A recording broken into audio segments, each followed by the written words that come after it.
Then check this out. That's discipline. Following orders like a real...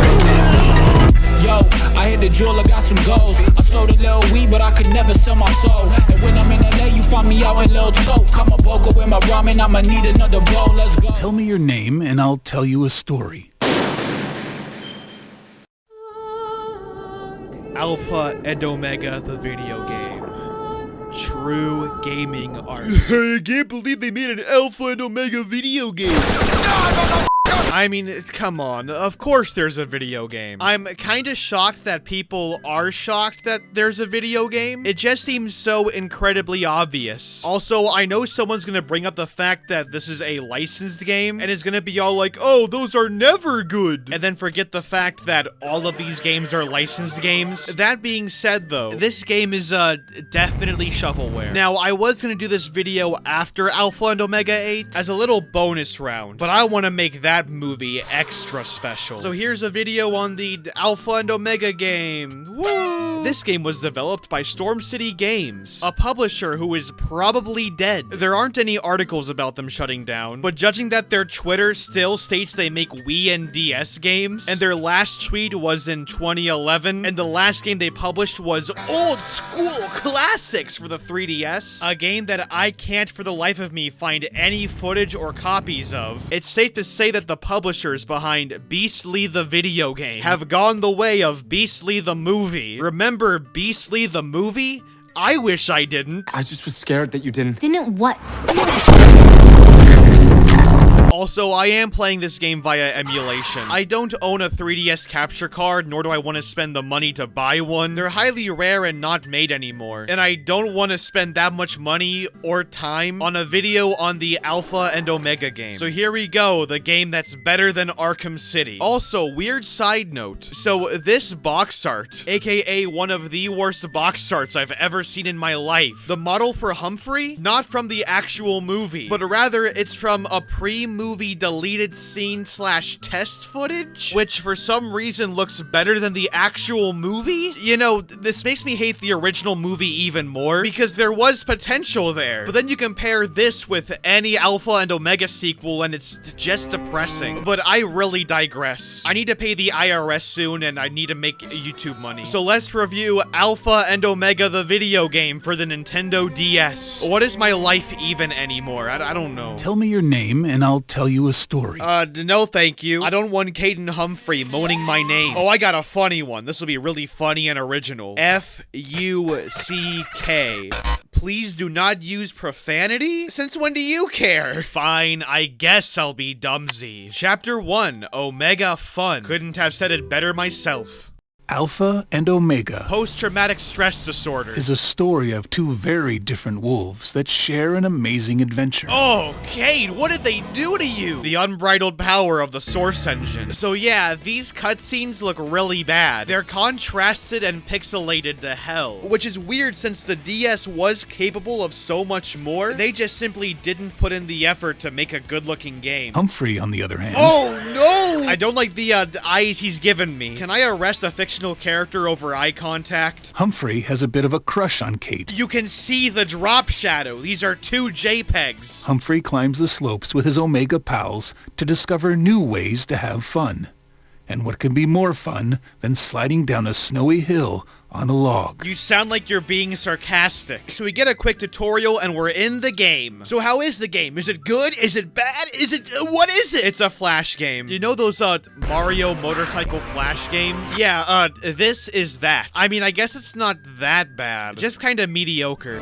You won! That was easy. Alrighty, next level. Wait, why are there 10 check marks? Requirements. Beat your friend. Oh, so it's a race now. Wait, why is Garth here? He's not in the story yet. Could they not use a different character? I had to say, the funniest part of the game is when you fall. Man, turning is very slow. It's kind of hard to pull off any tricks. You won! Wait, I lost a life and I won? It's gonna be one of those games, isn't it? Okay, to beat your friend again. Wait a minute, why does he have a head start? That's not fair. Yes, the best kind of video gaming content. The same mini game, but the guy gets a head start. Alrighty, the next mini game. Requirements, collect 10 cupcakes. Okay. Alright, seems simple. Wait a minute, what was that? That was a cupcake. Why didn't I get that one?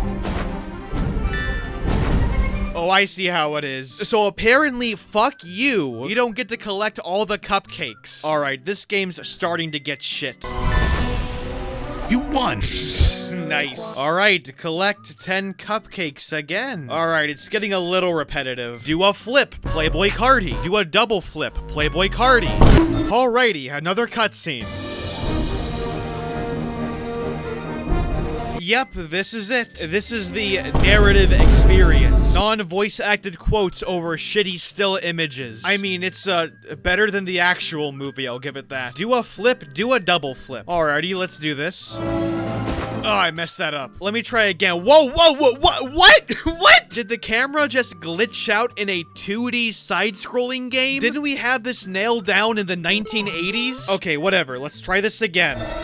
What? Come on now. I literally landed and I lost. How? Alright, I beat that dog shit mission. Next mission, beat your friends, 2 flips, 10 cupcakes. I'm now realizing these are the same 3 missions over and over again. Alrighty, next mission. And it's the same mission again. But this time you have to do a double flip. And also, Garth gets a head start again because that's good game design. Okay, so I beat the level. Alright, what's next? Huh, that's anticlimactic. Alright, chapter 2, what's next? While Humphrey was having fun on the Okay, I don't care. Level 2, it's an endless runner with truly awful sprite work. That's supposed to be Kate, by the way. And basically, all you do is press A, and in this level, you collect cupcakes again, as well as fellow wolves, who protect you when you get hit. The issue is, the graphics are so bad that some of the wolves blend into the background. You know, it's one thing to have bad graphics, but this game has nearly unplayable graphics. And just like the last minigame, you have to beat it 10 times. Were they really that short on content? Oh, that is some beautiful bit crushing. So yada yada yada, the minigame goes on. And we reach our first obstacle. One big ol' rock. Now, first of all, when you die, the music cuts off completely for a few seconds. What a disaster. And like I said earlier, the graphics are so bad that everything starts smushing together, meaning that you're going to hit the rocks a lot more than you think you would. This is combined with the repetition, because this minigame is just auto-running and jumping. So not only does it look like shit, but it's extremely boring, and you have to do this 10 times. It's fitting, really. This game recycles just like its own franchise does. Okay, whatever. Chapter 3, Blind Date. I'm hoping for a no Russian type mission. Now, Kate has never met Garth, but she agrees for the good of the pack. In a long-honored wolf tradition, the two must get acquainted by going on a howl. Oh no. If this is a goddamn howling level, I will... Yep, there's a howling level in this game. It's a basic rhythm game. You hit the bubbles when they hit the pond, and yeah, whoa. To 4 hit songs. A woo, doodah, Yo, Pierre, you wanna come out here? Dreamland, and of course, Adventure. Yeah, boy, he's sick! And yeah, that's about it. Nothing much to say there, except that I don't have a stylus, so I had to use my mouse. Chapter 4, Far From Home. They are suddenly approached by a goose and a duck playing some strange game involving a rock and a stick. The Last of Us Part 2. It's time to play goose golf with Marcel and Patty. So that's what they're calling it. Goose golf is a little, well, goosey. Well, here it is, the third mini-game, Goose Golf. It's essentially another Flash game. Hit the ball and get it in the hole. Now you may be asking, how is Goof Golf goosier? How is Goose Golf goofier? How is Goose Golf goosier than regular golf? You collect cupcakes, and that's basically it. The controls are also very wonky. The ball never really goes where I want it to go, but I am also playing with a mouse, so it could be just me. There are also obstacles, things like boost pads and groundhogs. I will say this, it is the best minigame, if not the most simple, but overall it's really easy. Next level, Chapter 5, Learning to Howl. We're like learning how to wipe my own ass. Kate's sister Lily Oh hey, it's the Wolf E-Girl. is trying to teach Garth how to howl. Wait a minute. No. It's the howling minigame again, but the minigame's harder. Should I really be shocked? I mean, considering what franchise this is what they would do, but this also came out before any of the sequels. So technically this predicted them. Is what I'm saying making sense? Or is this stupid wolf song putting me into my breaking point? And you have to repeat all 3 songs again. So you don't even get any new songs. Just the same 4 songs again. I disagree. Chapter 6, Lost in the Woods. Unfortunately, Kate and Humphrey lose their ride home all because Humphrey was so hungry he had to have a cupcake. Don't ask. You can really tell the voice actor wanted to be here. Marcel may know another way for Kate and Humphrey to get home.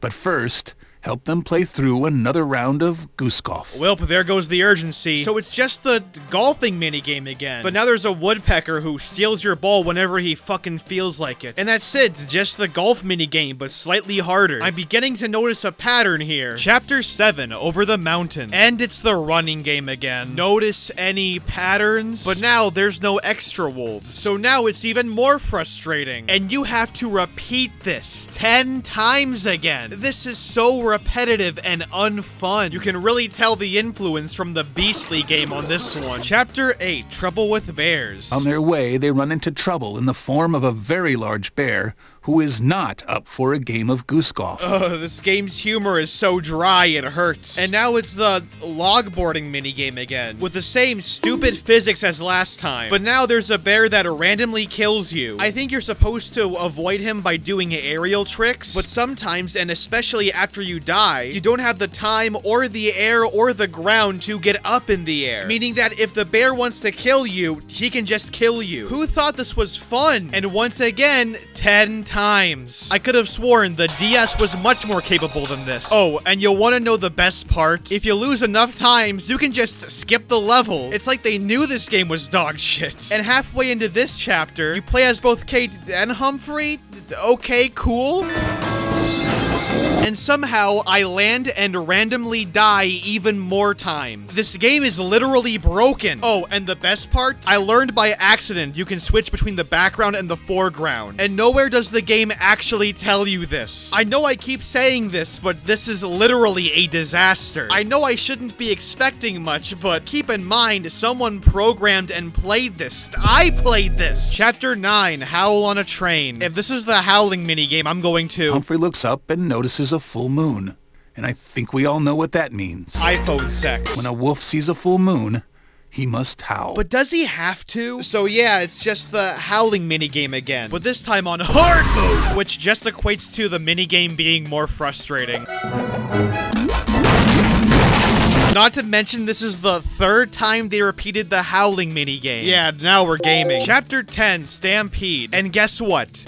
It's the running minigame again. And you want to know what else? I quit. Yeah, that's right. I stopped playing the game. And I haven't touched it since. And I wasn't missing much either. I looked up a playthrough on YouTube, and I only had 2 levels left anyways. Those levels being another snowboarding minigame and another goose golf minigame. So, within the first 4 levels, you have already experienced basically the entire game. This entire game is 4 small minigames stretched out over 12 levels. Talk about a pile of garbage. You couldn't even have made like a 3D platformer or even a 2D platformer. You had to make a cheap minigame collection. 4 simple flash games repeated 10 times over. And that's just per level. Remember, they're repeated over the entire game. An entire game of 12 levels. So this game is overall a boring, broken shovelware mess. And I wouldn't expect anything less from this franchise. Well, now I gotta do what I gotta do. Want some shit?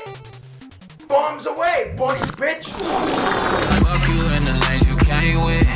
Me and you ain't on the same shit. You ain't in my lane, bitch, nah. Throw that shit in fifth, rollie on my wrist. Ay, baby, you a star, I'm my only wish. I'm counting blue hundreds, I'm too money. Ay, and my little bitch, she too lovely. Yeah, hanging up and calling me right back. Ay, baby, why you calling me like that? Yeah, getting high with the seat, lay back.